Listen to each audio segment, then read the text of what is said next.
Good evening students. जय श्री कृष्णा, राधे राधे। कैसे हैं आप सभी? देखिए बच्चों, समर्पण बैच में कंप्लीट कोर्स अकाउंटेंसी आज अपना लेक्चर नंबर 3 है। और आज के इस लेक्चर में हमारा जो चैप्टर नंबर 1 चल रहा है, accounting for partnership basic concept, उसका meaning and contents of partnership deed पढ़ेंगे। ठीक है, एक बहुत ही इंपॉर्टेंट टॉपिक है एग्जाम के पॉइंट ऑफ व्यू से, और इस टॉपिक पे क्वेश्चन हर साल आता है बच्चों। ठीक है, तो वेरी इंपॉर्टेंट टॉपिक है, इसको आप ध्यान से समझेंगे। अपना ये लेक्चर नंबर 3 है और हमारा चैप्टर चल रहा है अकाउंटिंग फॉर बेसिक कॉन्सेप्ट। बच्चों, आपको पता है कि हमारा क्लास 12th का ये अकाउंटेंसी का समर्पण बैच है और बिल्कुल फ्री बैच है। यूट्यूब पर आपको अपना जो अपडेटेड सेशन है, न्यू सेशन है 2025-26, उसकी रेगुलर क्लासेज इसी चैनल पर मिल रही है। ठीक है, तो चलिए स्टार्ट करते हैं आज का लेक्चर नंबर 3। आज के इस लेक्चर नंबर 3 में हम मीनिंग ऑफ पार्टनरशिप डीड ये पढ़ेंगे, कंटेंट्स ऑफ पार्टनरशिप डीड पढ़ेंगे कि पार्टनरशिप डीड में कौन कौन सी कंटेंट्स आती हैं, rules applicable in absence of partnership deed. तो पार्टनरशिप डीड पे एब्सेंट होने पर कौन कौन से रूल्स एप्लीकेबल होते हैं वो चीज भी अपन यहाँ पर डिस्कस करेंगे। तो तीनों पॉइंट बहुत अच्छे से अपन पढ़ने वाले हैं। और ये जो टॉपिक है पार्टनरशिप डीड वाला, आज की क्लास का बहुत ही इंपॉर्टेंट टॉपिक होने वाला है, क्योंकि इससे रिलेटेड मैं आपको बता देता हूँ। आपका जो 2025 का पेपर था इस साल वाला आरबीएससी का, उसके अंदर 3 क्वेश्चन आए थे इस पार्टनरशिप डीड से रिलेटेड। ठीक है, और तीनों क्वेश्चन एक एक मार्क्स के थे। 2 क्वेश्चन तो आए थे एमसीक्यू में और एक क्वेश्चन आया था very short answer type question. ठीक है, तो उसका पेपर का मैं आपको सॉल्यूशन जब करवाऊंगा तो उसमें आप वो सारे क्वेश्चंस आप देखेंगे। ठीक है, तो मैं आपको बता सकता हूँ कि ये वाला टॉपिक बहुत इंपॉर्टेंट है और लगभग हर एग्जाम में इससे रिलेटेड क्वेश्चन आते हैं। तो चलिए स्टार्ट करते हैं। अच्छा, आज की क्लास स्टार्ट करें उससे पहले बच्चों, एक टॉपिक था हमारा कल की क्लास में, वो थोड़ा सा अधूरा रह गया था, या मतलब अपन ने को अच्छे से क्लियर नहीं हो पाया था, तो मैं उसको दोबारा क्लियर कर रहा हूँ आज की क्लास में। कल की क्लास का जो अपना लास्ट टॉपिक था, difference between general partnership and limited liability partnership, इसके कुछ डिफरेंस थे और एक डिफरेंस में थोड़ा सा कंफ्यूजन लग रहा था, तो वो मैं वापस से क्लियर कर रहा हूँ। तो पहला है आपका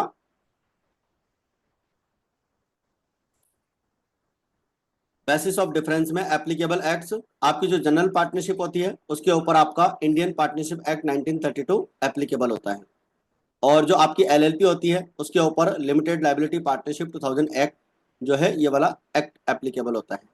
रजिस्ट्रेशन की अगर बात करें तो आपका जो जनरल पार्टनरशिप होता है उसका रजिस्ट्रेशन कराना मैंडेटरी नहीं होता है, वॉलंटरी होता है, यानी कि आप चाहें तो उसका रजिस्ट्रेशन करवा भी सकते हैं और नहीं भी करवा सकते हैं। बट आपकी जो एलएलपी होती है उसका रजिस्ट्रेशन मस्ट होता है और इसको कंपनी रजिस्ट्रार के पास में अपने को रजिस्टर्ड कराना होता है। इसके बाद में आता है आपका फॉर्मेशन। तो जो आपकी जनरल पार्टनरशिप होती है बच्चों, वो एग्रीमेंट से बनती है। 2 और मोर पार्टनर्स के बीच में एक एग्रीमेंट होता है, म्यूचुअल अंडरस्टैंडिंग होती है, उससे हमारी जनरल पार्टनरशिप का फॉर्मेशन होता है। बट आपकी जो एलएलपी होती है बच्चों, उसका जो क्रिएशन होता है, उसका फॉर्मेशन होता है, वो लॉ के अकॉर्डिंग होता है।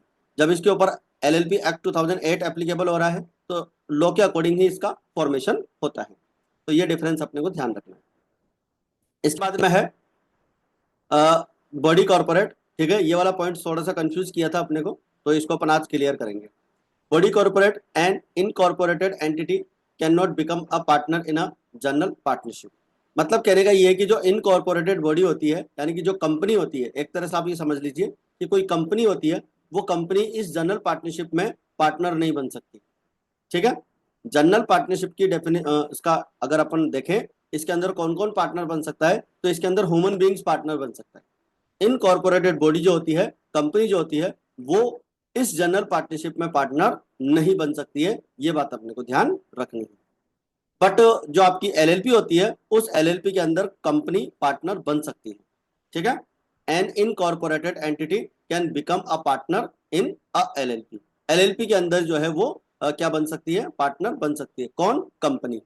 ठीक है, कोई कॉर्पोरेट बॉडी है या कोई भी अदर कंपनी है, वो कंपनी इस फर्म के अंदर, इस एलएलपी के अंदर क्या बन सकती है, पार्टनर बन सकती है। ठीक है, आई थिंक ये टॉपिक आज क्लियर हो गया होगा।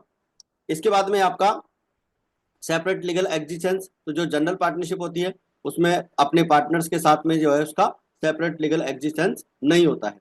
लेकिन हमारी जो एलएलपी होती है उसके अंदर ऑनर्स का जो है मेंबर्स का एलएलपी के साथ में सेपरेट लीगल एग्जिस्टेंस होता है। क्योंकि देखो एलएलपी का जो फॉर्मेशन है वो एक्ट के अकॉर्डिंग हो रहा है, तो इसकी पहचान अलग है, ठीक है, इसके आइडेंटिफिकेशन अलग है, और इसके अंदर जो मेंबर पार्टनर बनते हैं उनकी आइडेंटिफिकेशन अलग है। इसके बाद में सस्टेनेबल लाइफ। तो आप जानते हैं कि जो जनरल पार्टनरशिप है उसकी लाइफ स्थायी नहीं होती है, ठीक है, परमानेंट नहीं होती है। और आपकी जो एलएलपी होती है उसका जो लाइफ टाइम है वो परमानेंट होता है, तो इसमें पार्टनर्स के आने और जाने का कोई इफेक्ट नहीं होता है, ठीक है। नंबर ऑफ पार्टनर्स की अगर बात करें तो जनरल पार्टनरशिप में मिनिमम 2 होते हैं और मैक्सिमम 50 होते हैं। और एलएलपी में अगर आप बात करें तो मिनिमम आपके 2 होते हैं और मैक्सिमम पे कोई वहां पर रिस्ट्रिक्शन नहीं होती। इसके बाद में है ओनरशिप ऑफ प्रॉपर्टीज। तो जो हमारी जनरल पार्टनरशिप होती है, the firm can not on any property, यानी फर्म की अपने नाम से कोई प्रॉपर्टी नहीं होती है, ठीक है। क्योंकि जब जनरल पार्टनरशिप में पार्टनर्स और फर्म का जब सेपरेट अस्तित्व ही नहीं होता है, अलग अलग नहीं होते हैं, दोनों एक ही होते हैं, तो ऐसी कंडीशन में जो प्रॉपर्टी होती है वो फर्म की ना होकर किसकी होती है, पार्टनर्स की होती है, ठीक है।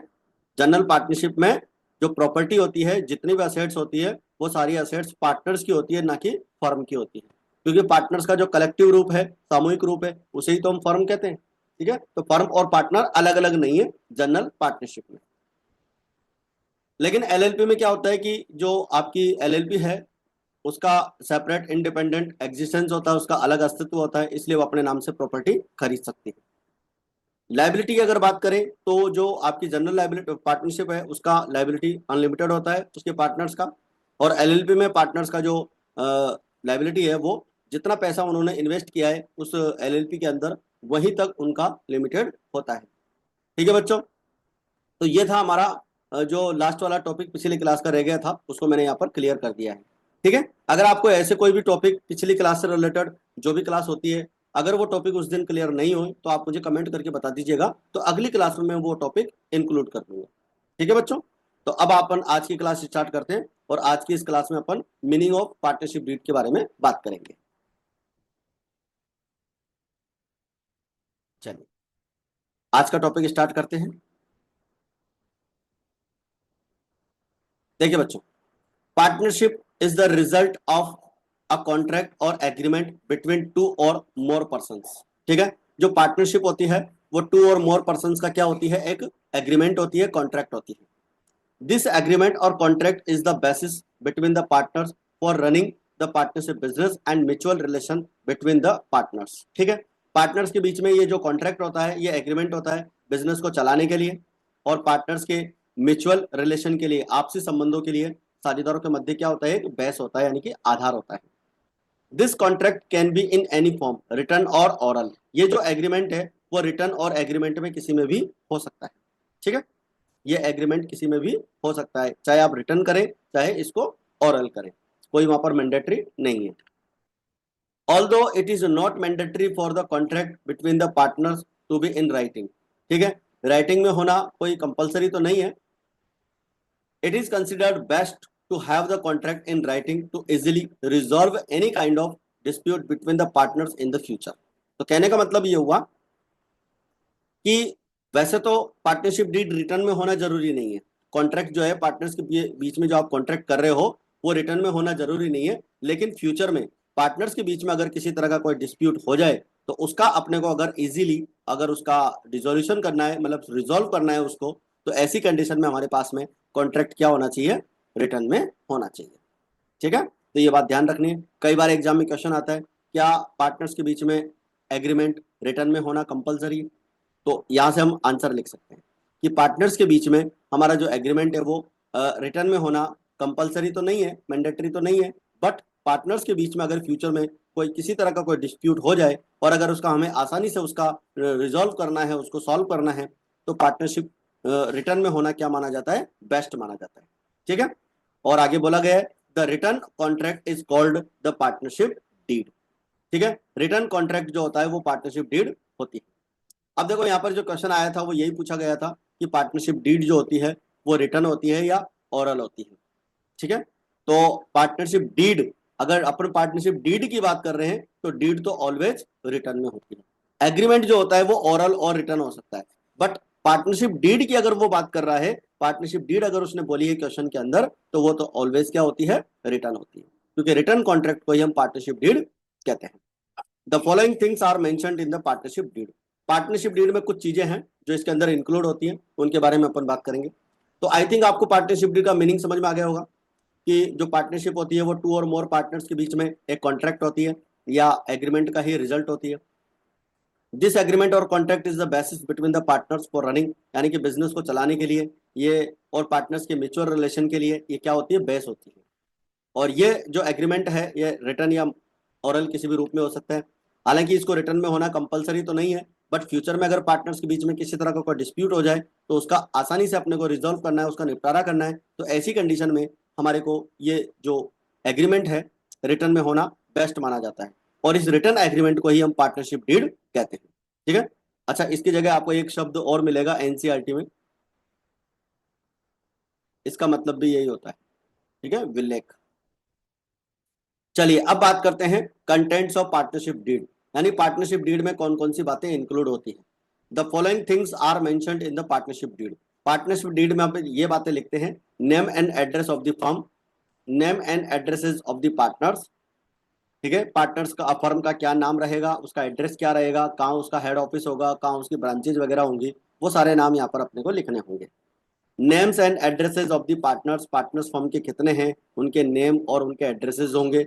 Nature of the business which the partnership firm wishes to carry on, यानी कि जो बिजनेस फर्म कंटिन्यू करना चाह रही है वो उसका नेचर यहाँ पर आपको बताना पड़ता है। ठीक है, जैसे मान लो कोई बिजनेस ट्रेडिंग बिजनेस है या फिर कोई नॉन ट्रेडिंग है। ट्रेडिंग का मतलब होता है हम किसी प्रोडक्ट को सेल परचेज करेंगे, और नॉन ट्रेडिंग का मतलब है कि हम सर्विसेज देने का काम करेंगे। ठीक है, तो कौन से टाइप का अपना बिजनेस है वो बिजनेस अपने को बताना पड़ता है पार्टनरशिप का। Partners capital, how much capital will each partner contribute to the firm and how will the capital accounts be maintain, fixed और वेरिएबल। ठीक है, तो पार्टनर्स की कैपिटल कितने कितनी होगी, कौन पार्टनर कितनी कैपिटल लाएगा, और कैपिटल अकाउंट्स किस मेथड से अपन, या फिक्स्ड कैपिटल मेथड या फ्लक्चुएटिंग कैपिटल मेथड, किस मेथड से अपन मेंटेन करेंगे, ये बात भी अब इस पार्टनरशिप डीड के अंदर लिखी होती है। इसके बाद में इंटरेस्ट ऑन कैपिटल, वेदर और not the partners will be paid interest on capital. Partners को इंटरेस्ट ऑन कैपिटल दिया जाएगा या नहीं दिया जाएगा, और अगर दिया जाएगा तो कौन सी रेट से देंगे। If yes then at what rate it will be paid, किस रेट से हम इंटरेस्ट पे करेंगे, ये बात भी अपने को बतानी होती है। Drawings and interest on drawings. How much can partners withdraw from the firm and what rate interest will be charged on drawings? तो पार्टनरशिप डीड की जो कंटेंट्स होती है बच्चों, उसके अंदर ये बात भी वहां पर रिटर्न होती है कि कोई भी पार्टनर अपने पर्सनल यूजेस के लिए कितना ड्राइंग्स कर सकता है, और उस ड्राइंग्स के ऊपर कितना अपन वहां पर इंटरेस्ट उनसे चार्ज कर सकते हैं। ठीक है, आप जानते हैं पार्टनर्स का इंटरेस्ट, जो ड्राइंग्स अगर वो फर्म से निकालते हैं तो उसके लिए अपन उनसे इंटरेस्ट चार्ज करते हैं। ठीक है, तो कितना ड्राइंग्स वो कर सकते हैं और किस रेट से अपन उनको ड्राइंग्स पे इंटरेस्ट चार्ज करना है, ये बात भी पार्टनरशिप डीड में मेंशन होती है। Profit and loss sharing ratio, what will be the profit and loss sharing ratio among the partners, यानी कि पार्टनर्स के बीच में प्रॉफिट शेयरिंग रेशो क्या रहेगा। ये बहुत इंपॉर्टेंट पॉइंट है कि पार्टनर्स जो प्रॉफिट अर्न करेंगे पार्टनरशिप बिजनेस से, उस प्रॉफिट या लॉस को पार्टनर्स में किस रेशो में डिस्ट्रीब्यूट किया जाएगा, ये बात भी जो है पार्टनरशिप डीड में लिखी होती है। सैलरी, इसके बाद में आता है salary, whether any partner will be paid salary और not, if yes then how much salary will be paid, किसी पार्टनर को सैलरी देनी है या नहीं देनी है, ये बात पार्टनरशिप डीड में लिखी होती है, और अगर देनी है तो कितनी सैलरी देनी है, ये बात भी वहां पर अपने को बतानी होती है। Accounting period for the form, after what after what period will be the final accounts of the firm will be prepared, this period will be annually और हाफ ईयरली। बात क्लियर है कि फर्म अपने अकाउंटिंग का जो period है वो कौन सा रखेगी, यानी कि ईयरली अकाउंट मेंटेन करेगी या हाफ ईयरली करेगी। ठीक है, वैसे बेस्ट तो ये होता है कि ईयरली, और उसका जो फाइनेंशियल ईयर है वो अप्रैल टू मार्च रहेगा। ठीक है, या जनवरी टू दिसंबर रहेगा। वैसे जो कंपनीज होती है उन कंपनीज के लिए तो फाइनेंशियल ईयर अप्रैल टू मार्च रखना कंपलसरी होता है। लेकिन जो पार्टनरशिप फॉर्म होती है वो उसमें अपना जो अकाउंटिंग ईयर होता है वो पार्टनर्स अपने हिसाब से रख सकते हैं, अप्रैल टू मार्च रख सकते हैं या जनवरी टू दिसंबर रख सकते हैं। और फर्म के जो बुक्स होंगी वो किस हिसाब से वो फाइनल अकाउंट्स कितने पीरियड के बाद में बनाएंगे, ये बात भी यहाँ पर लिखी होती है। Date of commencement of partnership, partnership कौन सी डेट पर स्टार्ट की जाएगी, ये बात भी लिखी होती है। अब इसके बाद में आता है बच्चों इंपॉर्टेंस ऑफ पार्टनरशिप डीड। क्या पार्टनरशिप डीड वास्तव में बनाना जरूरी होता है क्या? Though it is not mandatory to prepare a partnership deed as per law. As per law partnership deed बनाना मैंडेटरी नहीं है। It must be prepared because of the following reason. ठीक है, देखो पार्टनरशिप डीड बनाना मैंडेटरी तो नहीं है, लेकिन कुछ रीजंस हैं जिनकी वजह से पार्टनरशिप डीड रिटर्न बना लेना चाहिए। The partnership deed clarifies the rights duties and liabilities of each partner. ठीक है, सभी पार्टनर्स के राइट्स ड्यूटीज और लाइबिलिटीज को क्लियर करता है पार्टनरशिप डीड। यानी कि हर पार्टनर के कितने राइट रहेंगे, क्या उसकी रिस्पॉन्सिबिलिटीज रहेगी, क्या उसकी ऑब्लिगेशंस रहेंगे, ये सारी चीजें अगर पहले से क्लियर हो जाए तो पार्टनर्स के बीच में किसी तरह का कोई डिस्प्यूट नहीं होता है। It is helpful in removing misunderstanding among the partners. अगर पार्टनर्स के बीच में किसी तरह की कोई मिसअंडरस्टैंडिंग हो जाती है तो उसको दूर करने में ये जो पार्टनरशिप डीड होती है वो हेल्पफुल होती है। Because all the terms and conditions related to the partnership are already written in it. क्योंकि पार्टनरशिप बिजनेस को कैसे रन करना है उससे रिलेटेड जितने भी टर्म्स एंड कंडीशंस हैं वो सारी की सारी इस पार्टनरशिप डीड में पहले से ही लिख दी जाती है। भाई अगर पार्टनरशिप बिजनेस अपने को रन करना है उसके लिए कोई भी रूल्स रेगुलेशंस को अगर फॉलो करना है तो वो रूल्स रेगुलेशंस अगर पहले क्लियर हो जाए तो ज्यादा बढ़िया रहेगा। ठीक है, उससे पार्टनर्स के बीच में किसी तरह की कोई मिसअंडरस्टैंडिंग नहीं होती है, इसलिए हम कहते हैं कि पार्टनरशिप डीड होनी चाहिए। इसके बाद में if there is any dispute among the partners it can be easily resolve with the help of partnership deed. ये बात अपन पहले क्लियर कर चुके हैं कि अगर पार्टनर्स के बीच में फ्यूचर में अगर कोई डिस्प्यूट होता है तो पार्टनरशिप डीड की हेल्प से हम उसको क्या कर सकते हैं, रिजॉल्व कर सकते हैं, यानी उसका आसानी से निपटारा कर सकते हैं। Hence, it is important to have a written partnership deed. इसलिए जरूरी है कि पार्टनरशिप डीड रिटर्न में होनी चाहिए and sign by all the partners. सभी पार्टनर्स का ऊपर सिग्नेचर होना चाहिए and registered under the Indian Partnership Act 1932। यानी कि जो पार्टनरशिप डीड है उसका अपने को रजिस्ट्रेशन भी करा लेना चाहिए। यानी केवल आपने डॉक्यूमेंट बनाकर रख लिया, पार्टनर्स ने उस पर साइन कर दिए, वो वैलिड नहीं होगा। आपको जो है जो रजिस्ट्रार होता है जहां पर फर्म का रजिस्ट्रेशन होता है उस रजिस्ट्रार के पास में उसको रजिस्टर्ड भी करवाना होगा। ठीक है, तो ये है importance of partnership deed. I think यहां तक की बात आपको अच्छे से क्लियर हो रही है कि अब इसके बाद में लेते हैं बच्चों पार्टनरशिप डीड का एक बहुत ही इंपॉर्टेंट टॉपिक। ठीक है, वेरी वेरी इंपॉर्टेंट टॉपिक है और इससे रिलेटेड भी क्वेश्चन लगभग एक साल देखकर एक साल में पूछे जाते हैं। तो rules applicable in absence of the partnership deed. If the partners have not made any partnership deed, अगर पार्टनर्स ने अपने लिए कोई पार्टनरशिप डीड नहीं बनाई है तो there is nothing specific in partnership deed. ठीक है, अगर पार्टनर्स ने किसी तरह की कोई पार्टनरशिप डीड नहीं बनाई है या उनके बीच में कोई ओरल एग्रीमेंट भी नहीं हुआ है, ठीक है, या पार्टनरशिप डीड में कोई स्पेशल कंडीशंस भी अगर नहीं दे रखी है तो ऐसी कंडीशन में पार्टनरशिप एक्ट 1932 में कुछ प्रोविजंस दिए हुए हैं, वो प्रोविजन एप्लीकेबल होते हैं। ठीक है भाई, सीधी सी बात है, अगर पार्टनर्स ने किसी तरह का कोई एग्रीमेंट नहीं किया, ठीक है, यानी कि वो एग्रीमेंट बनाना भूल गए या उन्होंने कोई एग्रीमेंट बनाया ही नहीं है, ठीक है, अब उन्होंने कोई एग्रीमेंट तो नहीं बनाया लेकिन और ना ही उन्होंने कोई किसी तरह का कोई रिटर्न वहां पर एग्रीमेंट किया है, तो फिर क्या होगा कि पार्टनरशिप डीड जो आपका पार्टनरशिप एक्ट 1932 है उसके अंदर कुछ रूल्स दे रखे हैं, वो रूल्स वहां पर एप्लीकेबल होंगे। तो कहने का मतलब यह है in the absence of partnership deed following rules are applicable. यानी कि पार्टनरशिप डीड अगर पार्टनर्स ने नहीं बनाई है तो कुछ रूल्स होंगे वो फॉलो करने होंगे। जैसे पहला रूल है प्रॉफिट शेयरिंग रेशो के लिए। ठीक है, the following the profit loss sharing ratio will be the same irrespective of their capital. यानी कि पार्टनर्स अगर दो हैं तो उनके बीच में प्रॉफिट शेयरिंग रेशो इक्वल रहेगा, यानी कि पार्टनर्स प्रॉफिट इक्वल डिस्ट्रीब्यूट करेंगे। अगर तीन पार्टनर है तो तीनों पार्टनर इक्वल डिस्ट्रीब्यूट करेंगे। इनके बीच में ये इक्वल रेशो रहेगा। ठीक है बच्चों, तो ये अपने को ध्यान रखना है। तो profit sharing ratio will be the same irrespective of their capital. Interest on capital, if there is no mention of interest on capital in the partnership agreement, there no interest will be given to any partner। ठीक है, interest on capital का क्या rule है कि अगर partners ने agreement में interest on capital के लिए कोई वहां पर मेंशन नहीं किया है, कुछ लिखा हुआ नहीं है, तो किसी भी पार्टनर को हम क्या है इंटरेस्ट ऑन कैपिटल नहीं देंगे। ठीक है, but if there is a provision, अगर मान लो वहां पर इंटरेस्ट ऑन कैपिटल देने का प्रोविजन है, तो ऐसी कंडीशन में वो इंटरेस्ट हम तभी देंगे जब फर्म के अंदर क्या होगा, प्रॉफिट होगा। अगर लॉस होगा तो इंटरेस्ट नहीं देंगे। ये बात अपने को ध्यान रखनी। इंटरेस्ट ऑन कैपिटल या तो नहीं मिलेगा, ठीक है, और अगर मिलेगा पार्टनर्स ने डिसाइड कर रखा है, तो ऐसी कंडीशन में वो तभी मिलेगा जब प्रॉफिट हो। ऐसा कब होगा, जब पार्टनर्स ने पार्टनरशिप डीड नहीं बनाई हो। ठीक है, वैसे हालांकि इस टॉपिक को मैं आपको और एक प्रैक्टिकली एग्जांपल के थ्रू और क्लियर करूंगा, आगे चलकर अपन इस टॉपिक को और अच्छे से पढ़ेंगे। Interest on drawings, interest on withdrawals या drawings will not be charge from the partners, यानी पार्टनर से इंटरेस्ट ऑन ड्राइंग्स अपन चार्ज नहीं करेंगे, यानी किसी भी तरह का इंटरेस्ट उनसे नहीं लेंगे।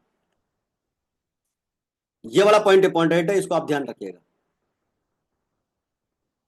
Interest on loan, if a partner gives any amount other than capital, अगर किसी पार्टनर ने फर्म को कोई amount other than capital firm को दिया है as a loan, interest will be paid on it at the rate of 6% per annum, यानी कि पार्टनर्स को हम जो इंटरेस्ट देंगे वो 6% पर एनम से देंगे। Interest on partners loan is charged on the profits of the firm. ठीक है, इंटरेस्ट जो होता है, इंटरेस्ट ऑन लोन जो होता है वो चार्ज अगेंस्ट प्रॉफिट होता है। अब चार्ज अगेंस्ट प्रॉफिट होता है, इसका मतलब क्या है कि such interest has to be paid whether the firm makes profit और लॉस। मतलब इंटरेस्ट ऑन लोन आपको हर कंडीशन में देना है, चाहे फर्म में प्रॉफिट हो या लॉस हो, क्योंकि इंटरेस्ट ऑन लोन जो होता है वो चार्ज अगेंस्ट प्रॉफिट होता है। ये इंटरेस्ट हमें हर कंडीशन में देना है, चाहे फर्म को प्रॉफिट हो या लॉस हो। तो ये बात अपने को ध्यान रखनी है। और इसका जब अपन अकाउंटिंग करते हैं वो P&L अकाउंट में करते हैं, प्रॉफिट एंड लॉस एप्रोप्रिएशन में नहीं करते हैं, ये आप ध्यान रखिएगा। हालांकि इस टॉपिक को हम प्रैक्टिकली आगे भी डिस्कस करेंगे। नो सैलरी कमीशन और other remuneration shall be paid to any partner, यानी किसी भी पार्टनर को हम अदर सैलरी कमीशन वगैरह पे नहीं करेंगे। तो किसी भी पार्टनर को कोई सैलरी कमीशन या अदर रेम्यूनरेशन वहां पर पे नहीं किया जाएगा। अब इसके बाद में आता है कि अच्छा कुछ पॉइंट्स और हैं। Every partner has the right to take part in running of the firm, यानी फर्म के ऑपरेशन में, फर्म के रनिंग में सभी पार्टनर्स को पार्टिसिपेट करने का राइट होता है, यानी सभी पार्टनर्स मिलकर फर्म को चला सकते हैं। Every partner has the right to inspect the books of the firm and take copies of them, यानी हर पार्टनर को फर्म की जो अकाउंटिंग बुक्स है उनका इंस्पेक्शन करने का और उनकी कॉपीज लेने का क्या होता है, राइट होता है। ठीक है बच्चों, तो ये थी अपनी आज की क्लास, और आज की क्लास में हमने पार्टनरशिप डीड को अच्छे से क्लियर कर लिया है, और मैं समझता हूं आपको आज के सारे टॉपिक्स अच्छे से क्लियर आ गए होंगे, और इसको अच्छे से आप रिवाइज कर लीजिएगा। और जो भी टॉपिक्स अपन ने आज पढ़े हैं, इन टॉपिक्स को आप एज इट इज ऐसे कैसे ही नोटबुक के अंदर नोट करते हुए चलेंगे। ठीक है, साथ के साथ नोट्स बनाते हुए चलना बच्चों कॉपी के अंदर, ताकि इनकी देखो स्क्रीनशॉट आप ले सकते हो आराम से, और बाद में ऐसा सोचो कि बाद में हम कर लेंगे, नहीं, लेकिन रोज का काम रोज आपको खत्म करना है। ठीक है, रोज का काम रोज आपको खत्म करना है, और उसके अंदर आपको प्रैक्टिस साथ के साथ करनी है। ठीक है, अपनी क्लास जो है मंडे टू फ्राइडे रहेगी, आपको पता ही है अच्छे से। सैटरडे को आप उसका रिवीजन करेंगे, और संडे को अपन टेस्ट रखेंगे इसका। ठीक है, तो ये अपना टेलीग्राम चैनल है, अगर आपने लिंक इसको नहीं किया है, ज्वाइन नहीं किया है, तो आप ज्वाइन करें जरूर से। और चैनल पर अगर आप नए हैं, सब्सक्राइब नहीं किया है तो सब्सक्राइब करें, और क्लासेस को ज़्यादा से ज़्यादा अपने फ्रेंड्स तक इसको शेयर करें। ठीक है बच्चों, तो आज की क्लास में फिलहाल इतना ही, मिलते हैं फिर अपन नेक्स्ट क्लास में। जय हिंद, जय भारत।